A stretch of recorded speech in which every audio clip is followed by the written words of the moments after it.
Let's all go to the lobby.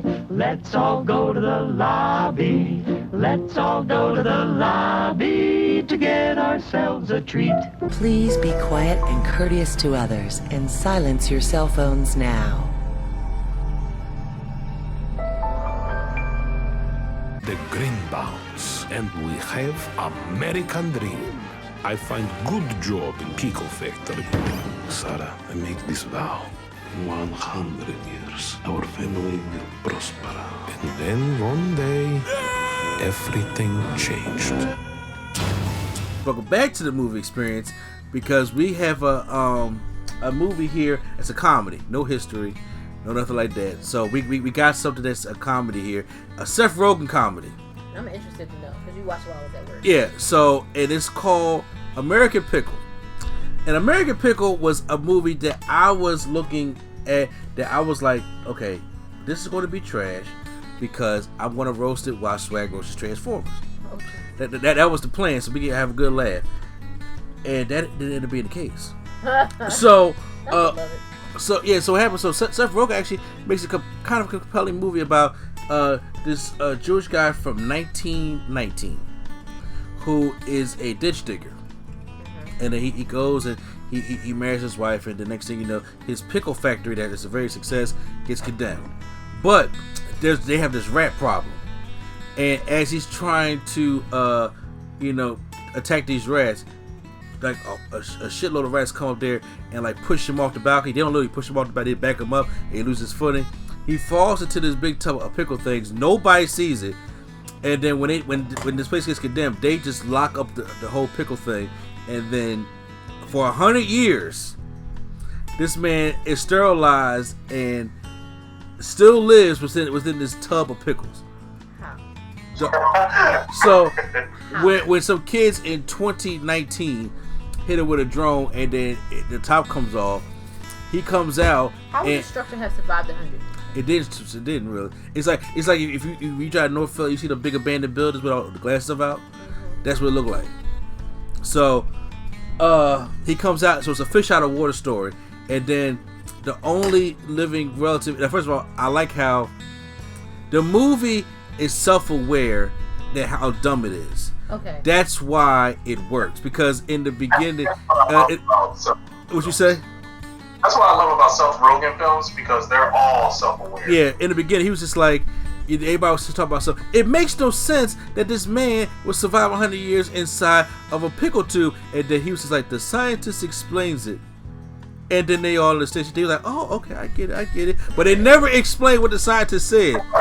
So it's like, it's self-aware, like, we know this is stupid, so let's get on with the movie. So, the only living relative he has is Seth Rogen, which is his grandson, and Herschel. No, he's Herschel, and his grandson. I forgot what's his grandson's name? I'm actually gonna probably look it up right now. And he's his only living relative, so he brings him in with him. And then, but obviously, it's a fish out of water story. And I was just like, okay, so let's try to get to what the story's about. It takes a minute for me to figure out what the plot is. I was like, what y'all do this for 90 minutes? Like I said, a fish out of water story for 90 minutes. But no, it actually gets a little bit deeper than that.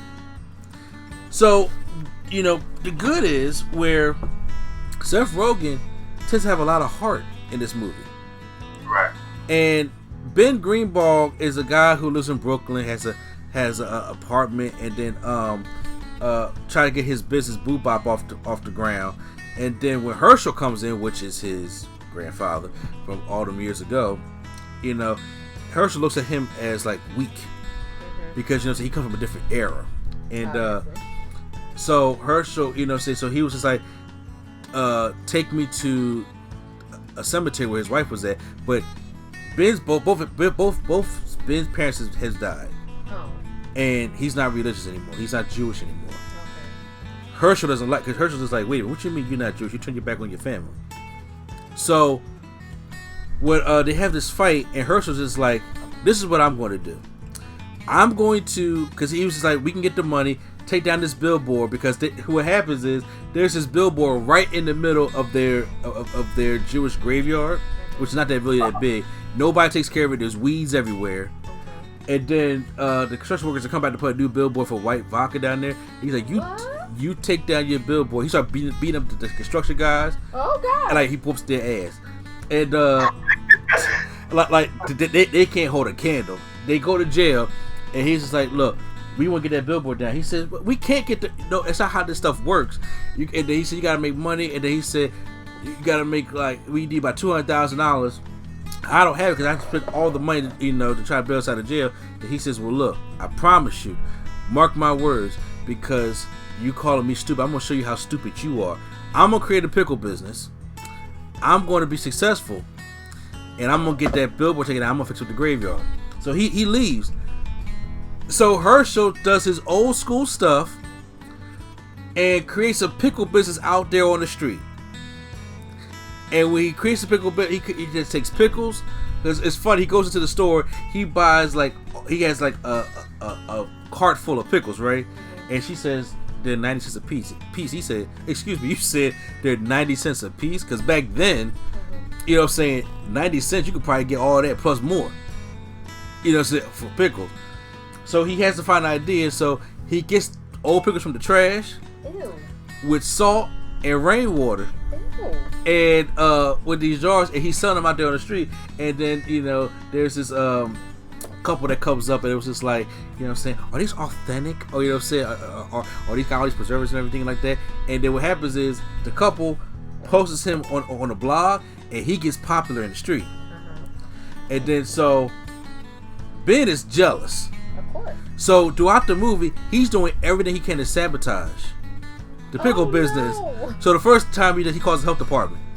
So then Herschel's like, okay, he goes out and tries to find employees. So then they do it, and they make it the healthier way. And then he says, man, how you got this pickle business? You don't know anything about Twitter.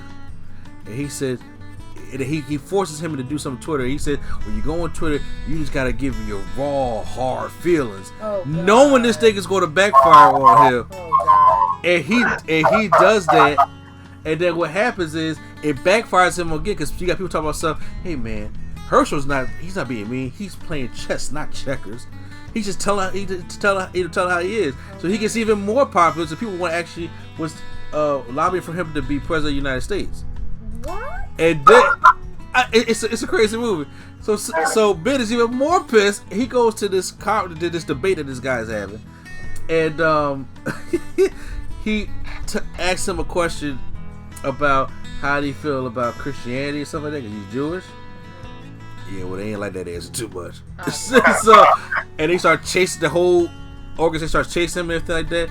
So after he tries to sabotage him, him and Herschel, I'm not gonna give away spoilers because I want y'all to actually see the movie.